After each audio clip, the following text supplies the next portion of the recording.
지금부터는 3편 생명보험에 대해서 한번 살펴보도록 하겠습니다. 75번 출제 포인트 생명보험 관련 법규 보겠습니다. 이거 시험 문제에 매번 나온다 이렇게 보시면 될 것 같습니다. 뭐가 중요하냐? 다 중요합니다. 다. 그 중에서도 여기까지는 반드시 여러분께서 알아두셔야 됩니다. 첫 번째, 생명보험 계약관계를 규율하는 근거법률은 뭐냐? 상법 제4편 보험편이에요. 이건 무조건 여러분께서 암기를 해두셔야 됩니다. 두 번째, 보험업 허가 및 감독 관련 규정은 법률은 두 가지가 있습니다. 보험업법과 금융위원회의 설치 등에 관한 법률이죠. 그래서 이렇게 나옵니다. 다음 중 보험업 허가 및 감독 관련 법률은 무엇인가? 이렇게 물어볼 수 있습니다. 세 번째, 금융기관 구조조정과 소비자 보호법률.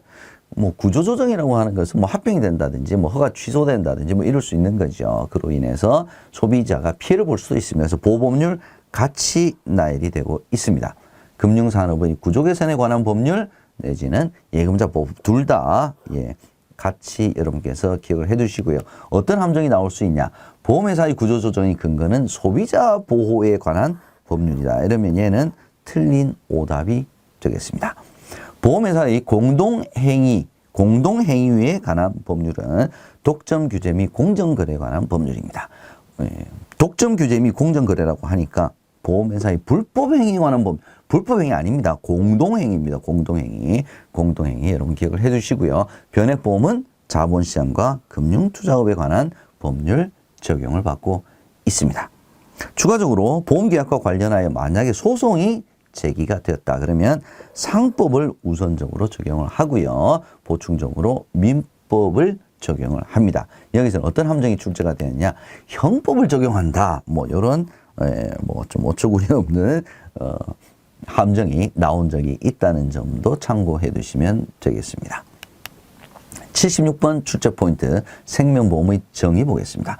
생명보험의 정의는 상법상의 정의와 보험업법상의 정의로 나눠지는데 얘는 읽어보면 여러분께서 어느 정도 아실 수가 있어요. 한번 읽어보죠. 상법의 정의, 생명보험 계약의 보험자는 피보험자의 사망과 생존에 관한 보험사고가 발생한 경우에 약정한 보험금을 지급할 책임이 있다. 보험업법의 정의에서 보험상품이란 위험보장을 목적으로 우연한 사고 발생에 관하여 금전 및 그 밖의 급여를 지급할 것을 약정하고 대가를 수수하는 계약. 생명보험 상품은 위험보장을 목적으로 사람의 생존 또는 사망에 관하여 약정한 금전 및 그 밖의 급여를 지급할 것을 약속하고 대가를 수수하는 계약. 자, 조금씩 워딩이 틀린 것 같지만 순서에 따른 의미는 대동소이하다는 점을 여러분께서도 느끼실 수 있을 것 같습니다. 제가 지금 동그라미 친 이 부분은 다 괄호 넣기 문제로 많이 출제가 되고 있는 부분이고요. 함정은 약정한 금전이 아니라 손해액을 지급할 것을 약속한다. 이런 함정이 나온 적이 있었다는 것도 참고를 해 주시기 바랍니다.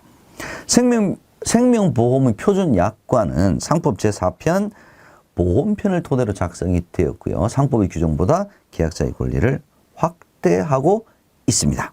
추가적으로 보험업법 시행령에서 생명보험 상품이 이런 거야 라고 열거를 하고 있습니다. 보험업법 시행령에서 열거하고 있다는 점 기억을 해 두시고요. 이렇게 열거된 생명보험 상품의 종류는 생명보험계약, 연금보험계약, 퇴직보험계약 포함이 된 겁니다. 자, 이 문제가 최근에 좀 출제가 많이 되고 있는데요. 어떤 함정이 있었을까요? 실손의료보험 계약이 보험업법 시행령에서 열거하고 있는 생명보험 상품의 종류에 해당한다라고 출제가 된 적이 있었습니다. 기억해 주시기 바랍니다. 77번 출제 포인트 보겠습니다. 생명보험 계약과 손해보험 계약의 차이점. 이거는 제가 굳이 설명 안 드려도 여러분들 어느 정도 알고 계실 것 같습니다. 생명보험 계약은 사람의 생존과 사망이고요. 손해보험은 재산상의 손해입니다. 정액보상, 실손보상, 얘가 지금 문제 많이 나오죠. 보험기간은 생명보험 계약이 훨씬 장기죠. 손해보험 계약은 단기입니다. 자동차 보험 생각해 보십시오. 기간이 1년밖에 안 되죠. 그죠? 여행자 보험 이런 것도 다 손해보험이니까 단기에 해당이 됩니다. 공통점이 있을 수가 있습니다. 뭐냐? 사고 발생의 우연성은 보험이라고 하는 상품의 특성 자체가 우연성이죠. 그래서 얘는 차이점이 아니라 공통점이라고 봐야 될 것 같습니다. 시험 문제 출제가 되고 있습니다. 78번 출제 포인트 법적 특성 보겠습니다. 자, 법적 특성은 10가지가 나열이 되고 있습니다. 유상, 쌍무, 불효식, 낙성, 상행위성, 부합, 사행, 선의, 계속, 개별성, 단체성인데 다 중요합니다. 최근에 출제 비중이 굉장히 많이 높아지고 있습니다. 다 이해를 해 두셔야 될 부분이에요. 유상계약은 보험료, 보험금이라는 대가성, 금전거래, 유상이죠. 그죠? 금전거래가 이루어지는 특성을 가지고 있고요. 쌍무, 서로 의무를 지고 있다는 거죠. 보험료 납입, 보험금 지급이라고 하는 의무가 생기죠. 자, 불효식 계약이라고 하는 것은 특별한 형식이 필요하지 않다는 겁니다. 보험증권의 교부, 제1의 보험료의 납입, 이거 아니라는 거죠. 그래서 당사자 간의 의사 합치만 있으면 낙성 계약성 때문에 보험계약은 성립을 한다. 그래서 불효식 낙성 계약이 같이 연결돼서 워딩이 되고 있습니다. 상행위성 보험거래는 상행위다. 왜? 보험회사는 상인이니까. 그래서 상법을 우선적으로 적용을 하고요. 보충적으로 민법을 적용을 한다. 우리 앞서서도 비슷한 내용 있었죠. 시험 문제 제일 많이 나오는 것이 바로 부합계약성입니다. 부합계약성 뭡니까? 약관을 누가 작성을 합니까? 보험회사가 작성하죠. 왜? 보험계약자 개개인별로 위험도에 따라서 약관을 따로따로 다 만들지가 못하기 때문에 기본 표준 약관을 만들어서 계약자는 이 전체를 동의할 것이냐 거절할 것이냐에 밖에는 선택을 하지 못합니다. 그래서 보험회사가 이미 만들어 놓은 약관을 기준으로 해서 계약이 성립되기 때문에 이 약관을 만든 보험회사 작성자 불이익의 원칙이 적용이 됩니다. 사행계약성은 도박과 같이 사행계약성 인정이 됩니다. 왜? 보험금 지급 사유는 미래에 우연한 사고에 기인한다라고 하는 사행계약성 가지고 있고요. 신의성실의 원칙에 의해서 선의계약성, 신의성실의 원칙에 의해서 생명보험 계약은 이루어집니다.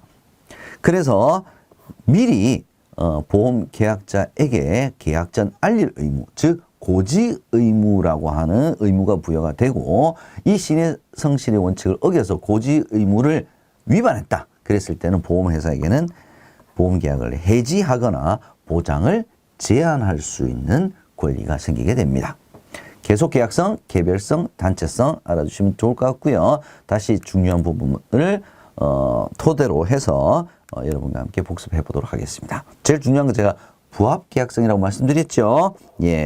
개개인별로 보험약관을 작성하는 것이 불가능하기 때문에 부합계약성 특성을 가지고 있고 그래서 작성자 불이익의 원칙이 적용이 되고 선의성을 확보하기 위해서 고지 의무가 부여가 된다는 점 복습하고 넘어가도록 하겠습니다. 다음 79번 기능적 특성 보겠습니다. 얘는 뭐 쭉 한번 읽어보시면 충분히 이해가 되실 내용이기도 합니다. 무형의 상품이죠. 생명보험계약은 무형입니다. 뭐 약관이 있고 청약서가 있고 했다고 해서 유형의 상품 아닙니다. 그래서 공산품처럼 구매했다는 효과를 바로 느끼기가 어렵습니다. 그래서 언제 효용을 느끼느냐? 보험사고 발생 시점, 미래 발생 시점. 그래서 미래지향적이고 장기 효용성 상품이라고 하는 기능적 특성을 가지고 있습니다. 여기서 함정은 단기 효용성 상품이다. 이러면 얘는 틀린 거죠. 다양한 설계 가능하고요.